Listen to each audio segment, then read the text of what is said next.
स्नातक उपचुनाव का परिणाम चौंकाने वाला आया। इस परिणाम में न सत्तारूढ़ दल के व्यक्ति जीते, न विपक्ष पार्टी के नेता जीते, न जनसुराज का उम्मीदवार जीता। इस रेस में बंसीलाल बृजवासी निर्दलीय चुनाव जीत गए। बंसीलाल बृजवासी वो व्यक्ति हैं जो के पाठक के दमनकारी नीति के खिलाफ लगातार लड़ाई लड़ रहे थे और तिरहुत के जनता के दिलों में बस गए थे और जनता ने इसका परिणाम उनको एमएलसी बना करके दिया।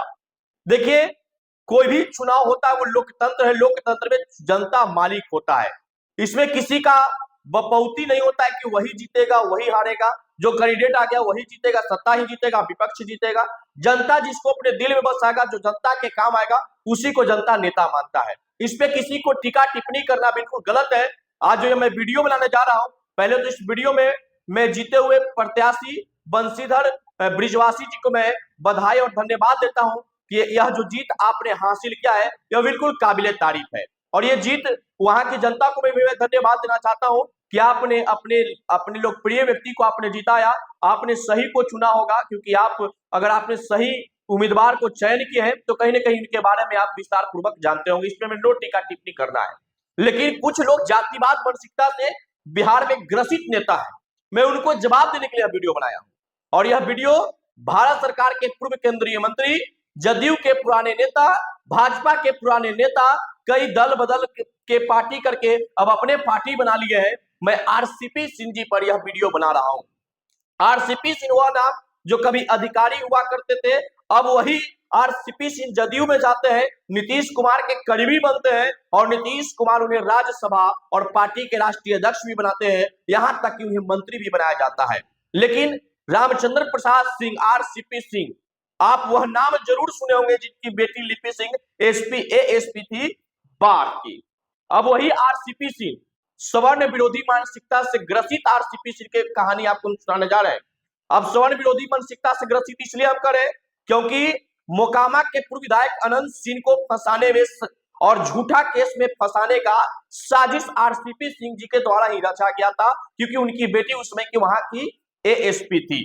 अब वही आरसीपी सिंह जदयू में जाकर के ललन सिंह के खिलाफ आग बुन रहे थे, ललन सिंह के खिलाफ लगातार काम कर रहे थे। लेकिन ललन सिंह वह व्यक्ति है जो काम के नाम से जाने जाते हैं। ललन सिंह मतलब नीतीश कुमार होता है, नीतीश कुमार मतलब ललन सिंह होता है, और ललन सिंह का मतलब जदयू होता है। ललन सिंह ने यह करके दिखाया। आरसीपी सिंह वही व्यक्ति है जिनको नीतीश कुमार ने बनाया, वही व्यक्ति नीतीश कुमार के पीठ में खंजर भोंक दिए।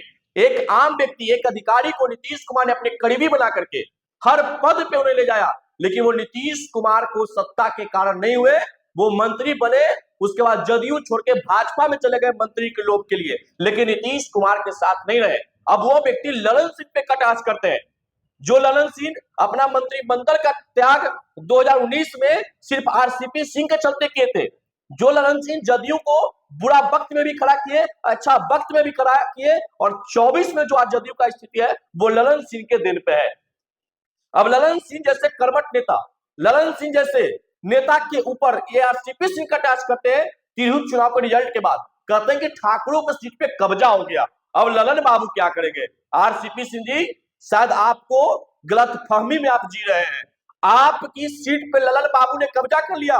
ललन बाबू जब चाहे जब आप मंत्री रहे, ललन बाबू जब चाहे आप सांसद रहे, और ललन बाबू से जैसे ही आप लड़ाई लड़े भारी महंगा पड़ गया। आप न घर के रहे न घाट के, चल गए फुटपाथ पे।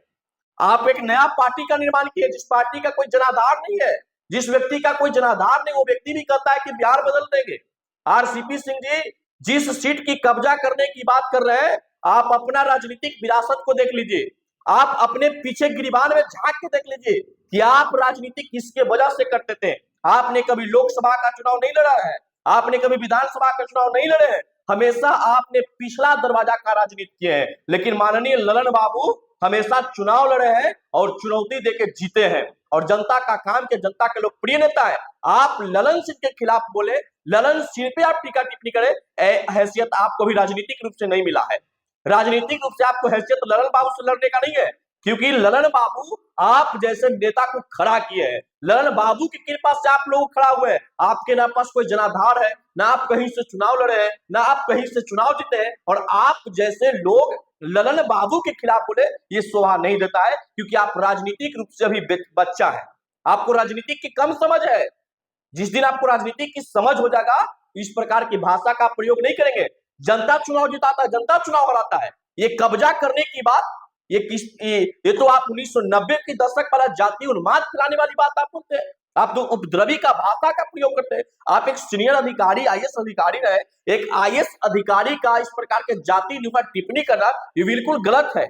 और आपका जातिवादी मानसिकता ये पुराना आपका खेल रहा है। आप अपनी सत्ता पे पाने के लिए, आप किसी के चापलूसी करने के लिए, किसी को जेल में भिजवा करके आप राजनीति करते हैं। अब माननीय नेता ललन सिंह के खिलाफ बोले, जो कभी स्वाभिमान के खिलाफ समझौता नहीं किए। ललन सिंह एक ऐसे व्यक्ति हैं, ललन सिंह एक ऐसे व्यक्ति हैं जो सदन के अंदर चिल्ला करके भी कभी विरोधियों को धूल चढ़ाया करते थे। जनता का काम करते हैं। 2 बार जनता उनको चुन करके लोकसभा के अंदर भेजा।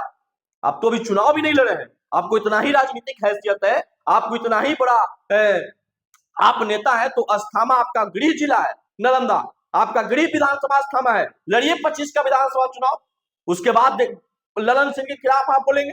जब जीत जाएंगे तब जनता ने आपको नहकार दिया है, जनता आपको जानता तक नहीं है, और आप कहते हैं कि हम बिहार के बड़े नेता हैं। आरसीपी सिंह जी, आप किसी के सीट कब्जा नहीं कर रहे हैं, ये जनता की जीत है। जनता ने बंसीलाल ब्रिजवासी जी को जिताया है। ये आपकी बदौलत वो नहीं जीते हैं, वो जनता के बीच लोकप्रिय हुए, जात के चलते नहीं हुए, अपने काम के चलते हुए। इस प्रकार के जातीय उन्माद वाला भाषा का प्रयोग मत कीजिए। आप एक सीनियर अधिकारी रहे, और माननीय नेता ललन सिंह जो भारतीय केंद्रीय मंत्री है, उनके खिलाफ तो आप बिल्कुल मत बोलिए, क्योंकि ललन सिंह अपने दम पे राजनीति किए हैं, और आप नीतीश और ललन सिंह के दम पे राजनीति किए हैं। तो आप अपनी तुलना ललन सिंह से नहीं करते हैं। आप जैसे छोटे राजनीति वाला व्यक्ति ललन सिंह के खिलाफ बोले, ये शोभा नहीं देता है। पहले आप ललन सिंह बन जाइए, उसके बाद ललन सिंह के खिलाफ बोलिएगा तो शोभा देगा। अभी आप राजनीतिक रूप से पिछड़े व्यक्ति हैं, राजनीतिक रूप से छोटा कद में आप हैं। ललन सिंह के कद में आप नहीं पहुंचे हैं। ललन सिंह बिहार के लोकप्रिय हैं, ललन सिंह देश के लोकप्रिय नेता है। ललन सिंह के लोहा देश के माननीय प्रधानमंत्री नरेंद्र मोदी भी मानते हैं, और नीतीश कुमार जी को भी पता है कि ललन सिंह ने इस बिहार में जदयू को खड़ा करने के लिए क्या क्या किया है। तो हमें लगता है कि इस वीडियो आप तक पहुंचेगा तो आपको समझ आ जाएगा कि आपका भी राजनीतिक रूप से कहां पहुंचे हैं। अभी आपको बिहार के लोग भी नहीं जानता है, और आप ललन सिंह के खिलाफ ही लड़ने चले हैं। जो ललन सिंह 2 बार सांसद बन गए और अपने दम पे जीत गए, अपने काम के दम पे जीत गए, किसी की कृपा से चुनाव नहीं जीते हैं। तो आप ललन सिंह पे कटाक्ष बिल्कुल मत करिए। बाकी आप लोग इनके बारे में क्या सोचते हैं, आप लोग कमेंट बॉक्स में दे करके बताइएगा। सभी को जाते जाते मेरा नमस्कार है। जय हिंद, जय भारत। और जाते जाते बस इतना ही नसीहत देंगे आरसीपी सिंह जी कि परशुराम वंशजों के खिलाफ आप आवाज मत उठाइए, क्योंकि बिहार में अगर आपको राजनीति करना है तो परशुराम वंशज की कृपा से आप कर सकते हैं। जय हिंद, जय भारत।